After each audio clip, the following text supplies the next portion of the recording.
Hello there, and welcome to another exciting, informative episode of Candid Conversations. I hope that you have been keeping safe and following all the protocols. Remember to wash your hands, wear your mask, and please sanitize. If you do not need to leave home, please stay at home. It's important. And when you're home, there's lots to do, like turning on your television to watch this candid conversation. As we begin this segment, I have with me Mr. Kimar Safri, and he is the founder of the Barbados Alliance to End Homelessness. And I'm going to invite him now to tell us how this organization began. Hello, Kimar. Welcome. Hi, Reverend. Thank you for having me. Thank you for being on the show. Well, the Barbados Alliance to End Homelessness, in its new name, before it was the Barbados Alliance to End Barbados Vagrants and Homeless Society, rather. And how it started, funny story. It's a funny in a way of how it started is, it's not a passion. When I first started, it wasn't a passion. It wasn't a desire to help homeless persons. It wasn't a dream to help homeless persons. And we always hear people talk about they have this passion or this desire from young to do something when they get older. Mm-hmm.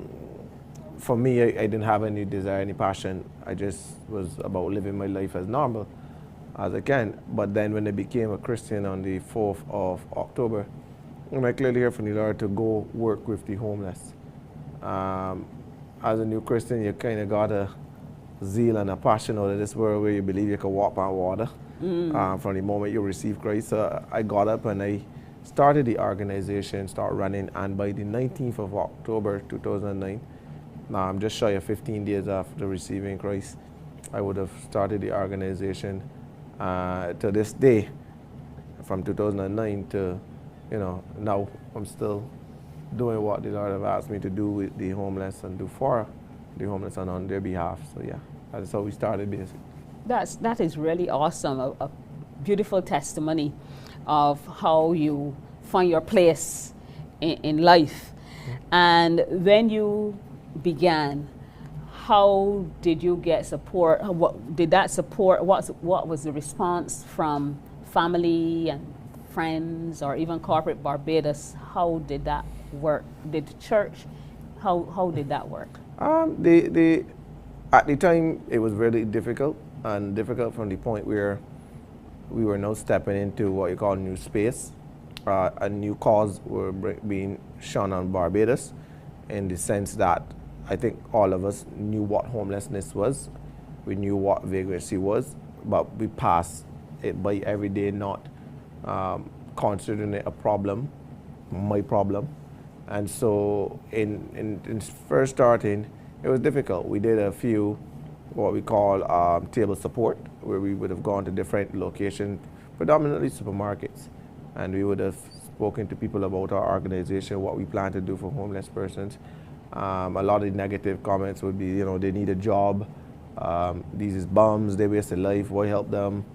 And so it was a lot of negativity, not towards us so much, but towards the homeless community, and not people blaming some for is their drugs or their own reason. They had a life, they mess it up. Boy, we want to help them, especially at that young age, so you don't want to do something with your life. So it was a lot of negativity. Corporate Barbados was the same in terms of not lending that support because they were so familiar with children and they were so much familiar with health causes, and so there was no need to be able to, wiggle room rather, for them to deal with the homeless. So it was challenging at first. So is it also the fact that we didn't believe that we had so many homeless people? Do we have a lot of homeless people in Barbados? Yeah, we always round off Barbados to be about 250 strong on the streets. And that's because we have people in the communities that are homeless that we know, that we grew up and saw. Mm-hmm. You have people that are institutionalized, whether it be in the prison, psychiatric hospital, whether it be at the Second Gullet Shelter, Salvation Army, in the Bridgetown area or the known areas such as Oistins, spiced down whole town. So when you look at it, we could be between 200 to 250 persons that are living on the street. And if you want to add, the number will skyrocket if we were to add people that lodge at people's home, like, taking my brother, taking my sister. But the real ones that we consider is just about 200 to 250 persons. So there is need for outreach. There's a outreach. Need for this space. Yeah, definitely. Has that been impacted more so now that COVID-19 is upon us? Greatly, from the fact that a lot more persons are becoming homeless because of their issues with lack of work. Some landlords, and I say some, are not as forthcoming as we will want them to be in terms of giving people the chance. And we understand it to some level because property is their revenue stream. But again, people are still becoming homeless. It's moving from just man and woman to children, and to some degree pregnant women. We're also seeing a high level of families that are family dispute that are causing homelessness as well. Dysfunctional family, especially where the family is, you have one or two breadwinners in the family, but you have 5 others in the house and they're working, that also becoming a challenge as well. So COVID has made it, and we're also seeing a number of foreigners from different countries are stranded here because they don't have enough money to continue staying at a hotel. And so we are finding some of those persons becoming homeless as well. So how does the organization really get support to facilitate? We are funded major by the Maria Holder Memorial Trust, and so that goes on for about a year, 2 years, and then that funding has to be requested again. General public is a very big supporter of the organization. How does the public go about making contributions? So persons can go about giving funding to the organization through our Scotia Bank account, our First Caribbean account, our Republic Bank account. And we also started a relationship with SurePay, where you can just go to SurePay and say 794 and just give it if you're paying a bill. And you can give to us easily through that system. PayPal is there as well, directly from our website. All they have to do is just Google the Barbados Alliance and Homelessness, and it will take them to the website, and persons can give in that way. How do you feel about the response in terms to say that Barbados is a Christian nation? How is the response to this alliance? How is it with regards to the church? Is there a lot of support? I know that people have negativity that you mentioned before, but is it something that people readily get involved in, the church promotes? The church is twofold, in a sense that the church, I personally don't believe that the church is doing enough.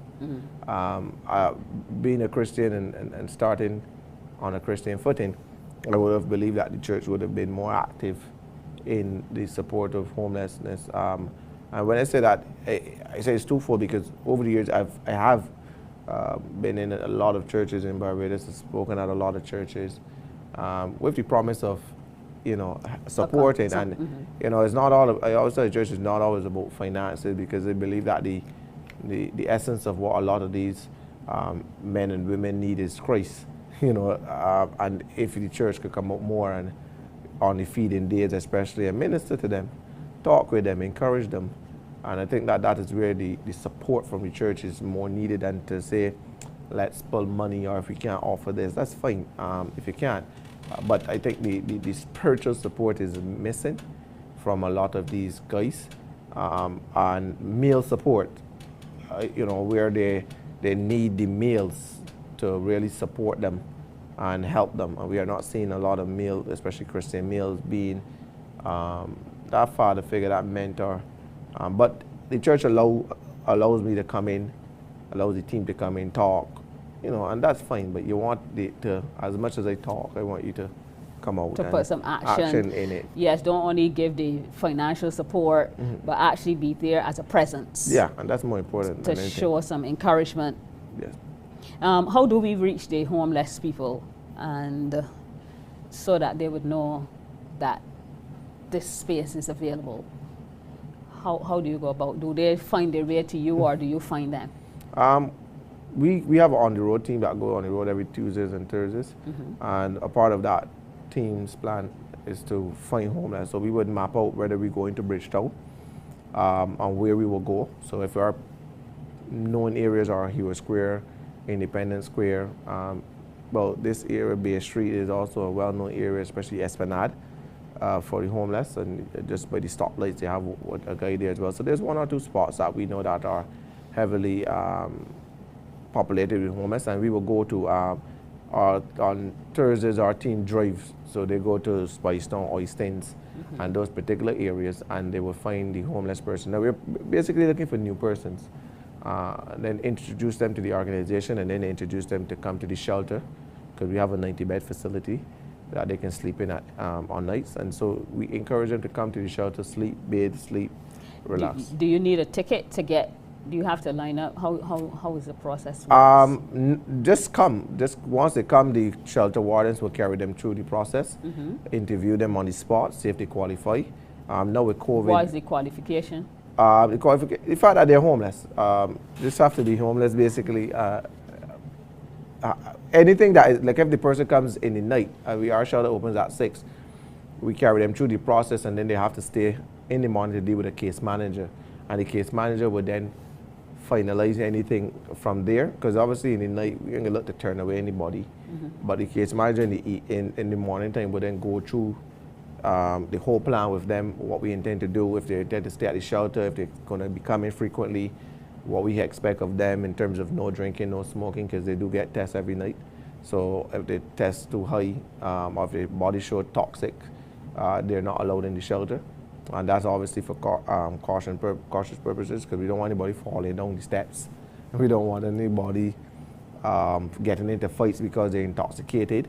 And so we prevent a lot of stuff from happening in the shelter. That's why over the 2 years nobody heard of incidents, because if we suspect certain things, you're subject to random search, you're subject to full metal detector search, everything. So it's a very tedious process, and then they could go through the shelter. So once they're willing to abide by the rules as well, they can stay there. Okay, so how long can I stay at a homeless shelter? You're given 3 months, and 3 months on a program. So that program, in 3 months, we expect that you're supposed to be back on your feet and back into mainstream society. If you have a drug-related issue, then we would try to put you through the psychiatric hospital, which would then put you through the Verdant House for a drug rehabilitation program. Then you can come back to us for the reintegration, because we can help you look for jobs, get you your ID cards, connect you back with your family, any medical tests. You can do all your mental checkups from the shelter. You can get welfare from the shelter. Our shelter is one of the few that they don't need to go to welfare. All of that is one done. of the few. How many shelters do we have? We have two, Chaklaygot Shelter and our shelter. Chaklaygot Shelter is a hostel, more of a hostel. But everything at us is a one-stop shop. You can have legal services for free. You can have everything there. Counseling is ongoing every day for them. So whatever you think of the homeless want, we give them on the spot. Okay. So how could we end the homelessness?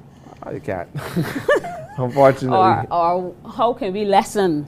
I believe that a little bit more policy surrounding homelessness and vagrancy is what we need. The reason why I say you can't end homelessness is because somebody's going to become homeless tomorrow due to some financial crisis, some family dispute, loss of house, some reason or the the Bible always says the poor we will always have. The poor we always have. There are things that will happen in life that will make people become homeless. And so the whole idea is controlling homelessness, meaning that if somebody becomes homeless now, that there's a safe haven for that person to go to, rather than staying on the street. And in 2-3 years, that person is either a menace to society, or that person is in jail, or that person is raped and beaten on the street, and things that can happen that can shift the mind of the person.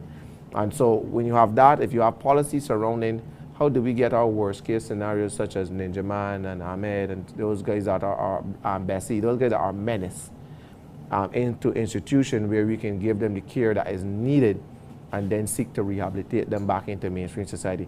So when you have the policy that shapes around those things, then you can say homelessness can be controlled, vagrancy can be controlled, and at some point then you can see it start to phase out in a controlled way. That you see less people on the streets and more people into safe zones and safe zones, back to families reunited in the community, etc. Correct. So wrapping up, what would you like to tell Barbados? What would you like to tell our audience? If I have to say anything to Barbadians, and I would say thank you, because obviously coming a long way where a lot of persons saw homelessness as a negative thing, as a thing that they didn't want to be a part of. I find that more and more companies, more and more individuals are taking part in the fight for homelessness, fight against homelessness. So that is something that you want to say thank you to, because the support has been overwhelming, the volunteerism has been overwhelming.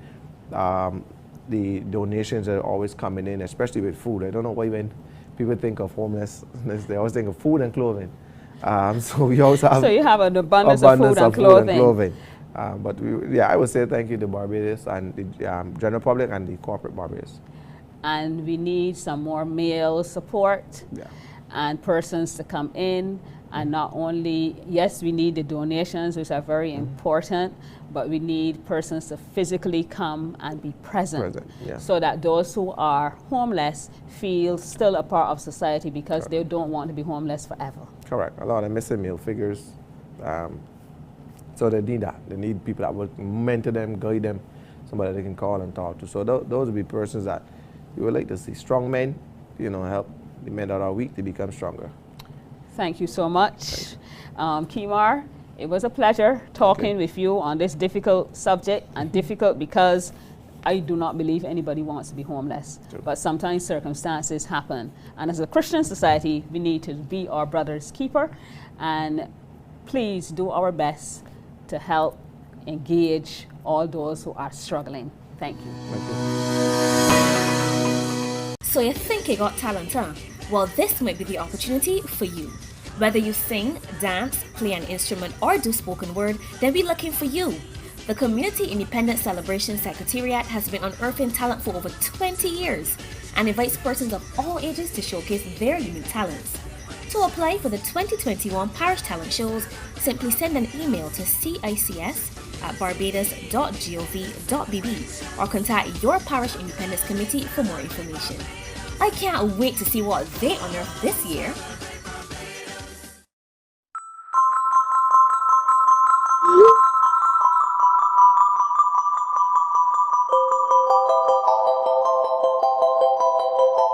School is back in, and we all need to work together to make our schools as safe as possible, while still making sure that we get a good education. The Ministry of Education, Technological and Vocational Training has created guidelines for the safe operation of schools in Barbados, and it is important that we ensure that we pay attention to what we must do.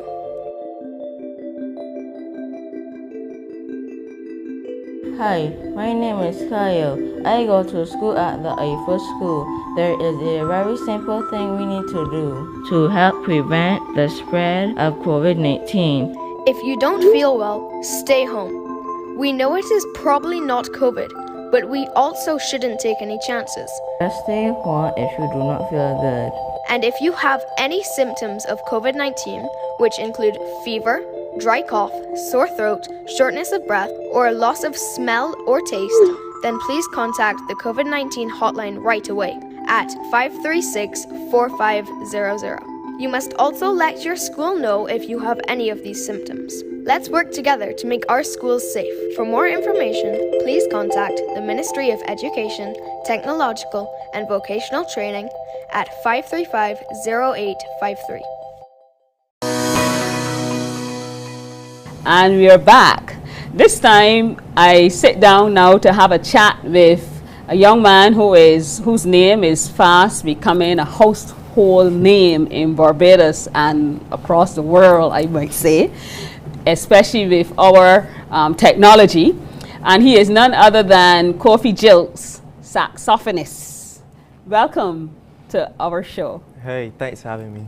It is a pleasure. So what got you into music? Well, it all started back in Terraform. And I came home with my music report. Uh-huh. Well, my report. And for music, I got 5%. Yeah. Sorry. Yeah, so my mom decided that, yeah, this is enough. You know, I have the same music lessons. And I went with a guy named Sean Holder. Mm-hmm. And after the first lesson, he was like, you're a natural. So, yeah. So my mom said that, well, since I spent a lot of time playing games and, you know what I mean, she thinks it's best that I channel my energy elsewhere. And that's when she bought the clarinet for me. Mm-hmm. And then a year after, she bought the saxophone. And I loved it. I keep having this silly grin on. I'm sorry to have laughed. 5%. No problem. Listen, y'all need to know. He got 5% in music. I don't know if 5% has a different meaning these days, but for me, that was not cool at all. But now he is excelling. I think music is his career. Yeah. Yes, that's his career. So what other things inspired you having had the opportunity to get the clarinet? Yeah. Your focus, your mom said we had enough. Is your family musical? No, not at all. Not at all. Not at all. So what was the attraction to music? I guess after I got into clarinet and what's not, I joined the Cormier School Music Band. Mm-hmm. And there I met my mentor today, who is Mr. Pernell Farley. And through him, I have learned a lot, not just musically, but also in life, and yeah, a lot of disciplines and what's not. So yeah, and then I just fell in love with it. I just love music. Now, I have seen you on stage. What are your best memories? My best memories. I can't really say I have a favorite memory. I think that all are special. I just love being on stage. It just makes me feel like if I'm in a different world. Mm-hmm. And I also love entertaining. People might say I'm in a class clown or what's not, but I just love entertaining people. And I think that through my music, that is the best way that I can do it. You know, when you are in a band, you normally have the stand with the music, notes, etc. But how are you able to? Do you memorize the sound, the notes? Because I don't see you with your script. Yeah. Like I have my script. How is that? How does that work?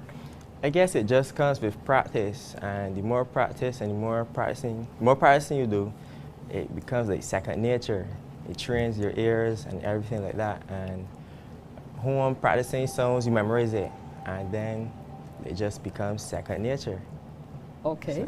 So you graduated, I would say, from clarinet to saxophone. Yeah. What made, and you sticking with the saxophone? Yes. What's the difference? Why are you so in love with the saxophone? Honestly, I just think that the girls like the saxophone more. No, but honestly, the saxophone, some would argue, is the closest instrument to the voice. Okay. So when I play, I like to imitate singers, and that is why I really love the saxophone. Awesome. If you were not a musician, because I mean, I don't know if you have another job, but this is your career, right? Yeah. Okay.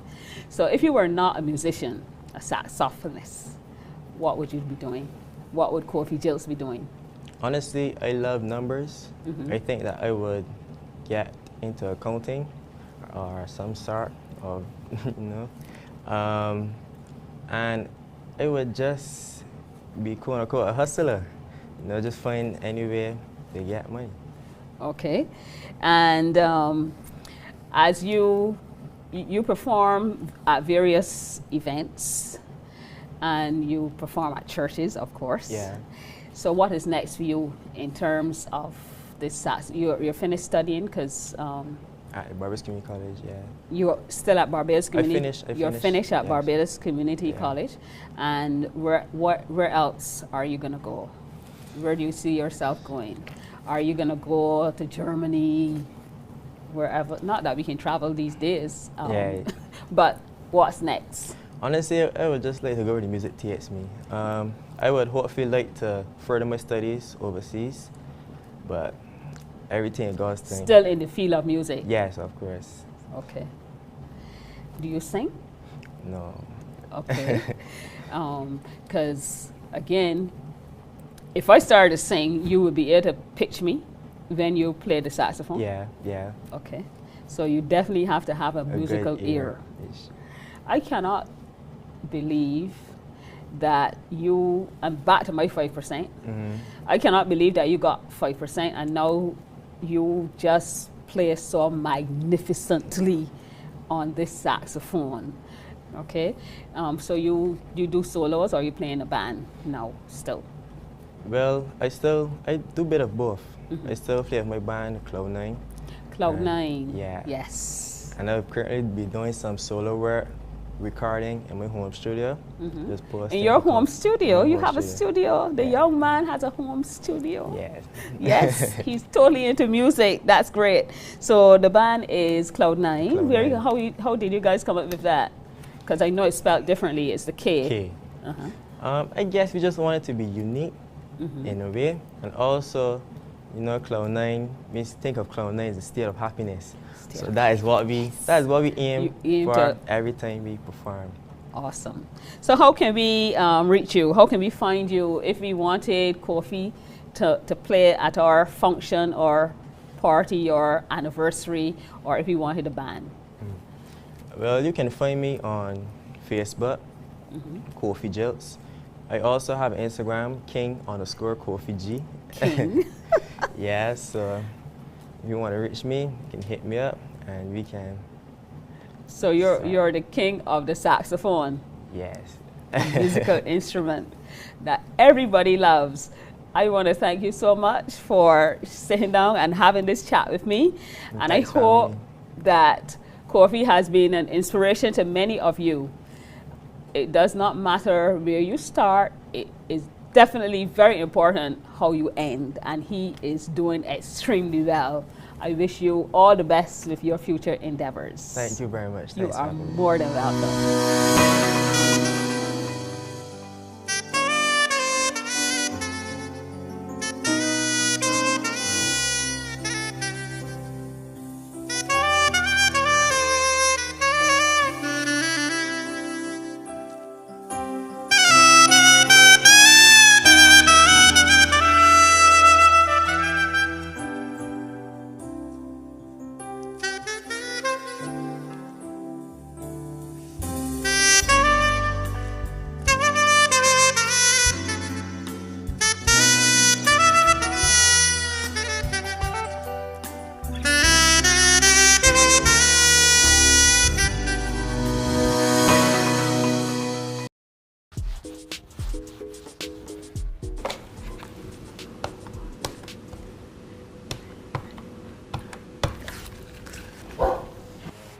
Lord, when this ash gonna go down, Heavenly Father.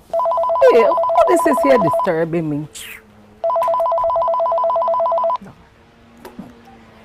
Hello, Mavis Buffett speaking. Mavis, it's me, Odelia. I calling to ask you if you went and get your second vaccination against the COVID-19. Of course, me and Rufus went to get me second vaccine. Lord, I'm so glad we fully vaccinated against COVID-19 here. Well, you know you tell me that I should go, and I went and I get the first one, but listen, that had me fatigue and hurt my hands so bad. I really didn't know if when they call me for my appointment, if I going to get that second one. Girl, were you talking at all? To be fully vaccinated against COVID-19, you have to get both doses. If you only take the first dose, you will have reduced effectiveness and immunity against the virus and could be very well at a greater risk of catching the infection. I get the first one. The first one can't cover me. Well, at least I get half. Listen, tell me something. If you're walking in the rain and it pouring, you can take out a half an umbrella to protect you? No, well, half an umbrella can't protect you from getting wet. Well, it is the same thing with the vaccine. That second dose is critical in helping to prevent you from developing serious complications from having COVID-19. The more people who are fully vaccinated against COVID-19, it means that less people will get sick, seriously ill, or need a hospitalization. That protects you, your family, and your community. So if I was you, I would take my foolish advice and go get my second dose here. All right, I can do you tell me I can go and get the second dose, but I only hope that I don't don't hurt my hand like how it do last time. Listen, you gonna let a little jerk from a needle make you feel as if you gone dead? Listen, I rather fight the effects of the vaccine for a few days than having to fight the effects of COVID-19 and in a hospital on a ventilator fighting for my life here. So take your pick. All right, I can hear you tell me. I'm going to get it. Oh, and don't forget, when you're going for your second vaccine, make sure and walk with the blue immunization card. You're going to need that when you go to get it. Oh, all right. Good. Yeah, I'm going to talk to you later here. I'm going to clean up this ash there. This ash is something else here. All right, later. Good.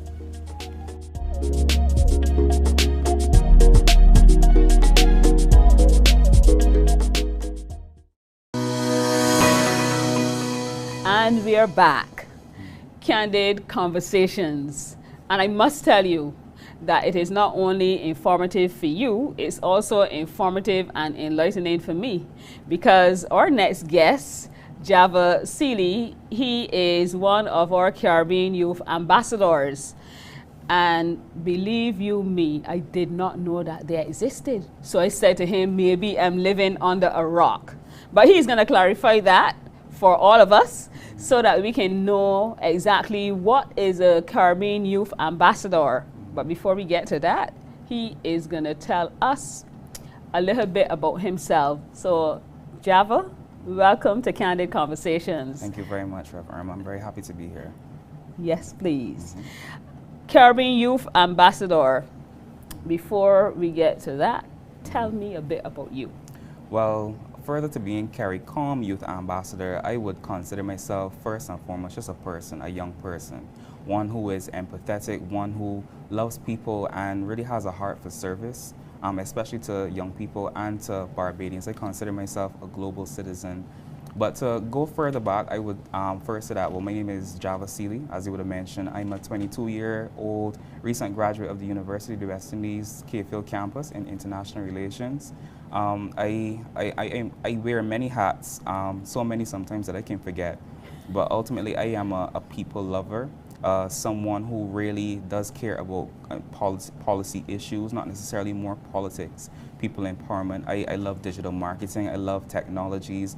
I really would consider myself what young people would call a stand for having a quality education and a Christian above all else. Boy, that's an awesome resume that you just gave me. Great.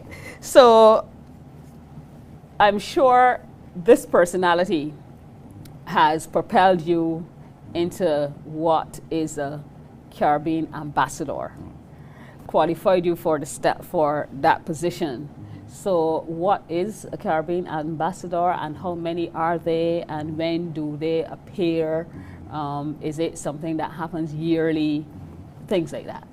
That is a great question, and I'm wondering where to start. Now, the CARICOM Youth Ambassador Program began back in, I believe it was 1993 in St. Lucia to commemorate the 20th anniversary of the founding of the Caribbean community. What most persons might not remember is that the Caribbean community would have been founded with the, I believe it was the Treaty of Chaguaramas, back in Trinidad, where we have 15 full member states and 5 associate members, where we form an economic community. So you would find generally there would be Barbados, there would be Jamaica. I really can't call all of them, but it was decided that as the program evolved, each territory would appoint 2 youth ambassadors, 1 male and 1 female. So I am the male, whereas my my co-ambassador Megan Thibbles, she was unable to make it today due to work obligations. But there are several of us, I would say. So in all, it would come around to, I believe it would be about 15, well not 15, but 13 by 2. So there may be about 24 of us, since the associate members may or may not appoint. With regard to how frequently there are new ambassadors appointed, it varies depending on the territory, but I believe that no ambassador can serve for more than 2 terms. The last set of ambassadors, former Ambassador Chad Monerville and former Ambassador Tershata Jeffrey, they would have served for a period of 2 years, 2018 to 2020. However, in Megan's case and my case, we're only going to be serving from 2021 to 2022. And what is that because of? Well, I'm not sure. I didn't ask a question about it, but I was more committed to fulfilling the entirety of the tenure with meaningful work. Yes, and you have 1 year to fulfill this, and this 1 year is the year of impacting COVID.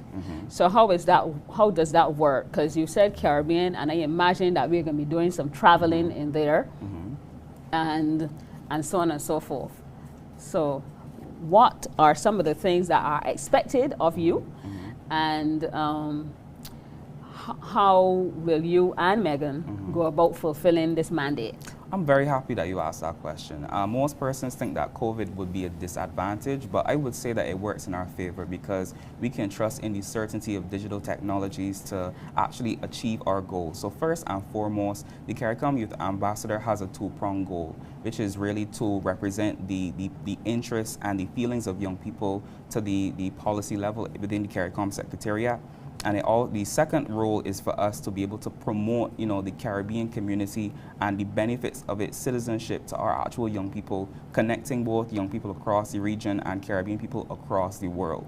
And so when Megan and I first came to office, we would have had the privilege with meeting with Ambassador David Comachong, Barbados's appointed ambassador to CARICOM, and he would have been the first person to tell us formally that our tenure is going to be defined by the pandemic. But whereas most persons may find that a bit almost not necessarily debilitating, we would find it strengthening because it allows us to make the most of a time which requires hope, especially now.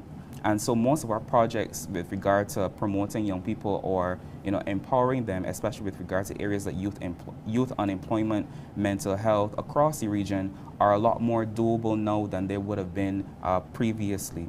The program generally is one which promotes advocacy, especially engagement with youth stakeholders around the country and across the region to be able to add meaningfully to policy making, to actually making the rules. And that has given both Megan and myself the access to certain events. Like for instance, I was recently the host, or rather the co-moderator of the United Nations, I believe it was their 20th annual Youth Economic and Social Council Youth Forum, which was a big deal, not only for Barbados, but for me. And so it allowed us the access and the visibility to spread the wings of the program a bit more. That is a whole lot. I kid you not, but you said that being digital, that is going to help you to be able to accomplish this goal. But as you seek to accomplish the goal, how do you qualify to be the ambassador in any case? How do you become an ambassador, a Caribbean ambassador? What are the steps that you go through? Well, I'm very happy that you asked. So the Ministry of Youth would be the body responsible for appointing CARICOM Youth Ambassadors for any territory. Even though the CARICOM Youth Ambassadors correspond with the CARICOM Secretariat, we are under our Ministry of Youth in Barbados, and so at the end of every CARICOM Youth Ambassador's tenure, they send out a call for applications, and then all the applicants submit, and then once they make it past the first stage, then we go into interviews, and then there's a board that is appointed that makes the final selection. And this is actually my second time applying. My first time applying was back in 2018, so it was all the more satisfying when I was able to succeed this time. When you were able to succeed this time, that is so awesome. So your job is to assist in the policy making of programs for young people in particular, connecting. So what does that entail, or could you give me a specific thing that you will do or you have to do? No, what our program requires is really project-based work. So what Megan and I do, we meet and we conceptualize projects that would be meaningful. To be less vague, we aim at particular areas, like particularly if you look at the Sustainable Development Goals, there are certain goals set by the United Nations to achieve certain things by 2030. And so usually there would be the hashtag floating around Agenda 2030. What we do then is that we would look to find out where we can target to improve things in Barbados, no matter how small, and communicate with the CARICOM Secretariat regarding our training and what things they would like to see us executed across the Caribbean. To add, for instance, So one of the first projects that we're going to be doing would be this year we have CARICOM Day every year, the 4th of July. However, both Megan and I realize that it is almost criminally under-celebrated because most persons don't even know that it's the 4th of July. Most persons pay attention to America's Independence Day. And so we want to be the persons responsible for overturning that lack of understanding, or rather that lack of acknowledgement. And so we want to put on the CARICOM Day Celebration Project, a regional online festival commemorating the day and allowing young people across the Caribbean to be exposed to, various entertainment talent across the region, making it a more tangible, visible reality. So we get to take part in projects like these while also building on our skills from workshops which are put on by the Secretariat. That is really great. You have actually put some flesh on that skeleton, and it seems to be something exciting that's going to be happening. And what is the build up to it? How are you going to mobilize persons? How are you going to get the news across? Yes, the digital, but how many of us are able to use our phones in a way that is going to allow us to easily connect or even to remember? Because people like me, we have phones, but we use our phones to call or just to send messages. I'm not even sure if I go on Google at times. So how is that going to work? Well, I know I said that so many times, but I'm really happy that you did ask. Now, digital technology allows us to make this a lot easier. You will find that traditional networks like the same Caribbean Broadcasting Corporation, they've incorporated, live streaming into their broadcasting. And so there's a bit more ubiquity in terms of how broadcasting is done. And so we intend to take advantage of YouTube live streaming, Facebook streaming. I actually just broke the project to the public. And so I hope that will give us some more exposure and a boost. Now, the beautiful thing about digital technologies is that it allows us to target our specific audience a lot better. And I don't mean to make it technical, but it makes our goals with the festival a much more tangible and feasible reality. Okay, and this is to the English-speaking Caribbean? Yes, only the English-speaking Caribbean this time around. Okay. So how do you plan to use this platform? I know you're doing the year. And like I'm living under a rock, so I'm not quite familiar with the Caribbean ambassador. And so I want to know, how are you going to get more people involved, more people aware, and not just the young people, but everybody else, the wider audience? I think the answer to that question comes with how Megan and I best decide to use our influence, because being appointed to CARICOM Youth Ambassador does grant us a measure of influence where we then have to use it responsibly. And so I think that in order to use our influence responsibly, we should try to find ways to empower other young people, and that's by creating opportunities. And so there are persons who may not have experience in certain policy making fields, and so it calls for us to really understand the young people that we're called to serve, first and foremost in Barbados and across the region, get to know them better, and then make programs that actually suit them by being able to access our wider regional network, access other stakeholders within the country who have a vested interest in investing in young people, and converging all these things to be able to improve the lives of the same young people that we're called to serve. And talking about young people, engaging them, and so on and so forth, is it really possible to get people excited and motivated into fields like this, or even programs like this? Because I find it is a challenge. I think young people, yes, they spend quite a lot of time on their phone, the gadgets, the games, etc. And I know that you say how to engage them, find out where they are. Where are they? No, there were a lot of things wrapped up into that one question. I would say we are the most connected generation that there ever was. You are the most connected generation that there ever was. That there ever was, yes. Okay. I believe that that's a fact, and it is our daily reality. So connection to information, vast amounts of information, connection to each other, no matter where we are, is our daily reality. And so I think it is easy to be able to not only be connected, but it's easy to get them excited about things, because the benefit that we have as young people, especially as CARICOM youth ambassadors, is that we are young people too.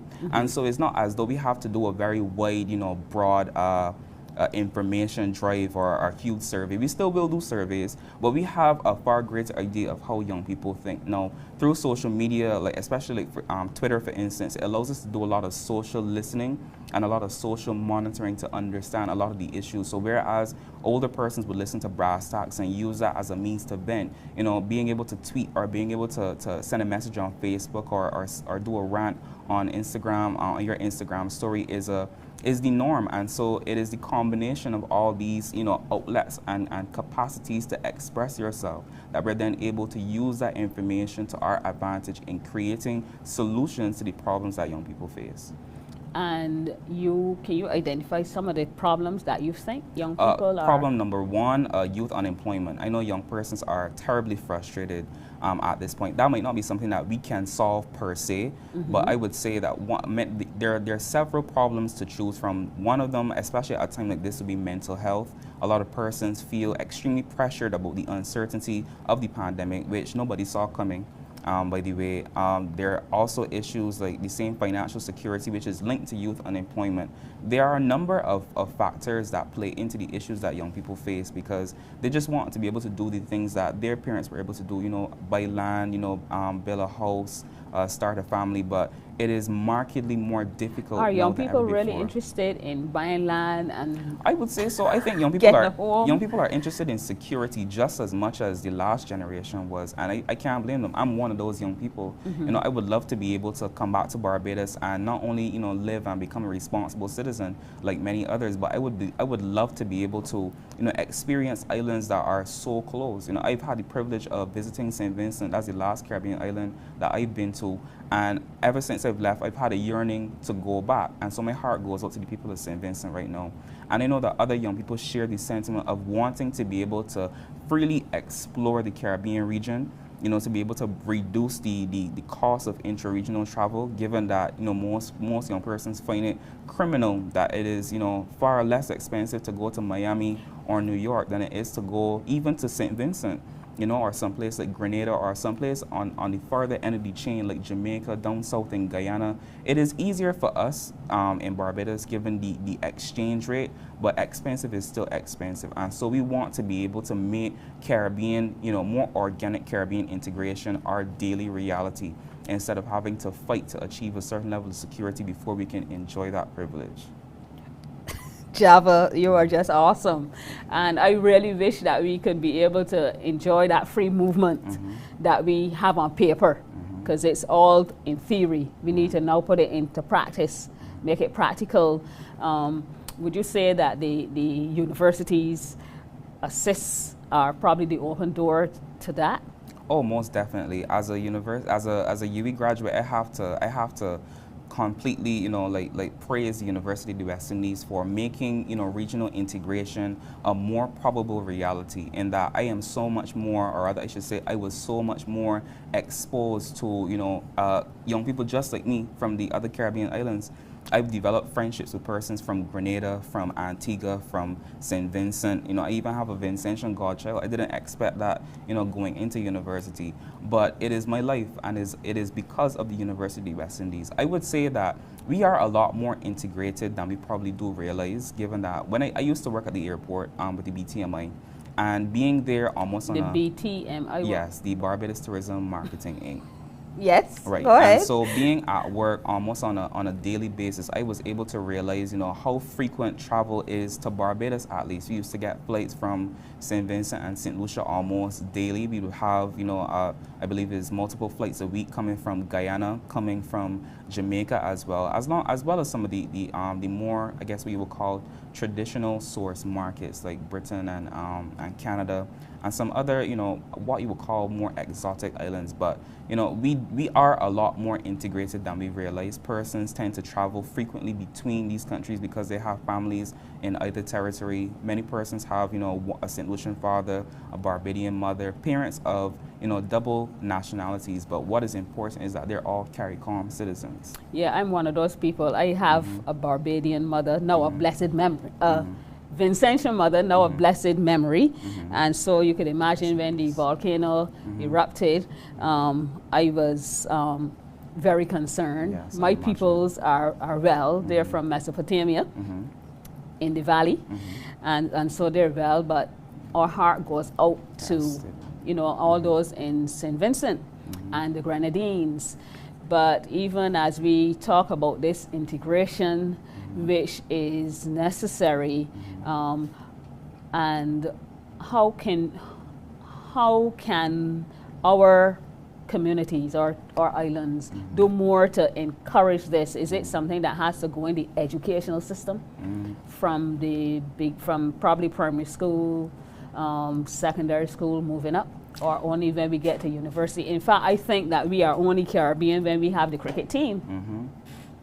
Persons would argue that our men in maroon have been probably one of our most successful achievements as a region, but I would say that it definitely comes with a greater amount of exposure in our communities. You know, we all know probably about one Vincentian or a person, you know, who's of a different Caribbean island, but I think it comes with a more natural embrace or curiosity to find out more about the region. I think that is very important to expose, especially very young children. And so one of the projects that I wanted to accomplish during me and Megan's tenure was the CARICOM Coloring Book Initiative, where we, you know, find some artists and basically allow them to draw or construct some of the national monuments across the region, and be able to have them color it, you know, get them color guides so that they can have their first experience of CARICOM as they develop their motor skills, as they develop, you know, their appreciation and understanding for, you know, movement and growing up. So that is one thing that can contribute to making CARICOM citizenship, or developing good CARICOM citizenship, a greater reality from small. Yes, and we have to do something about LIAT and whatever else airline that we have that may emerge or that needs to emerge, and also with the prices so that people can really travel, affordable pricing, so that we can really connect with our Caribbean brothers and sisters, because it is truly a challenge. So what next can we expect from you and the program going forward? And a year seems like a short time, but no time is short, really. We just need to. So how impactful will you be, or will you hope to be? And after the year is ended, what next? Well, with regard to the program, the best thing about it is that there is no limit to our potential. There are so many ways and so many directions which we could go in. Some projects are for a shorter time, some projects are for a longer time. And so there really is no way to tell just how much impact we can have. But given, like you said, a year is a shorter time than we've had previously, and so we're aiming to make as much impact as possible within the year that we've been given. And so I would say we've started the Caribbean Creatives Project. It is a single space on Instagram and Instagram page where we allow creators from all over the region to, you know, submit their work to be exposed to other young people. That's one part of our commitment. One of the other things that we want to do would be to create something called the One Culture Project, where we expose, you know, young Caribbean people to the history that may not be history for some of us. Maybe some persons that are older than I am, maybe born about 20, 30 years ahead of me, but there still is a big gap in understanding, especially like events like Grown Nation Day, like when Selassie came to Jamaica, when Selassie came to Barbados, when he did his Caribbean tour. What you call it, Grown Nation Day? Yes, Grown Nation Day is referred to as Grown Nation Day. A historic day. When is that? I believe it is I think it was April the 20th or May the 20th. I think it was in 1965. But so it is just the promotion of these lesser known facts to young people, helping them to understand that we're a lot more connected than we think we are. With regard to what we're going to do after we become ambassadors, I think Megan could speak to that best. She really wishes that she could be here, but due to her obligation, she couldn't make it. As for me, I would say that I hope to be somewhere exploring the world, making a global contribution. I believe that I am destined to make a global contribution, whether that be through exploring one country or the other, or coming back to Barbados, where my heart is to be able to contribute to the development of young people in a meaningful way. Java, that is so exciting. As we wrap up, and thinking, every time I think Caribbean, I think culture. When I think culture, I think food. And I note, is our national dish still flying fish and cuckoo? That's a question really for the Barbadian people to answer. I know, I mean, it is still, there are certain things, it is a really generational and cultural thing. I think it will serve more endearing purposes. There still are young persons who we know, eat flying fish and cuckoo only because they were raised with their grandparents. No, I won't confess as to my preferences on television. I would be smart enough to do that. But I mean, I appreciate a good pie and chicken, but there are so many good things about, the food and the cultural traditions within the region. I don't think that it will die ever, even if it holds a special place in our heart as, a symbol of national identity. But I would say that maybe there's another, more unique, more, culturally endearing dish to come in the future. As Barbados continues to transition to Republic and we rewrite, our history's page, who knows? It may stay, it may go, it may even be fused with something better as we are, the food capital of the region. And so I am excited to see what it could be in the future. Okay, you have said a whole lot. I know that I will eat my flying fish and cuckoo all by myself. Okay, and I asked that too because I spent some time in the Bahamas. Is Bahamas part of this Caribbean Yes, connection? Bahamas is I believe a full member of the CARICOM. One of the full members. One of the full members, and I know they have a thing for conch, and so I know that in addition to the culture in terms of the music, because we are going to have that music expedition or exhibition, and in addition to the music, then I know food is very important. Food describes us, determines where we come from. I think Trinidad does the curry, or is that Guyana? I do not. Both of them. Both of them. But food is very important. Extremely. And so that's another way that we can continue to do our integration. But I really love and I look forward to seeing that project of the CARICOM Day Celebration Project. Project. The CARICOM Day Celebration Project and that book that yes, the coloring book the initiative. coloring book initiative, so that the young people can start very young to get connected. That's what is important. So Java, it truly was interesting talking to you, and I wish you and Megan well in this year's reign, and I know that you will make your accomplishments. Thank you so much. It was my pleasure being here. Thank you very much, Barbados. All the best.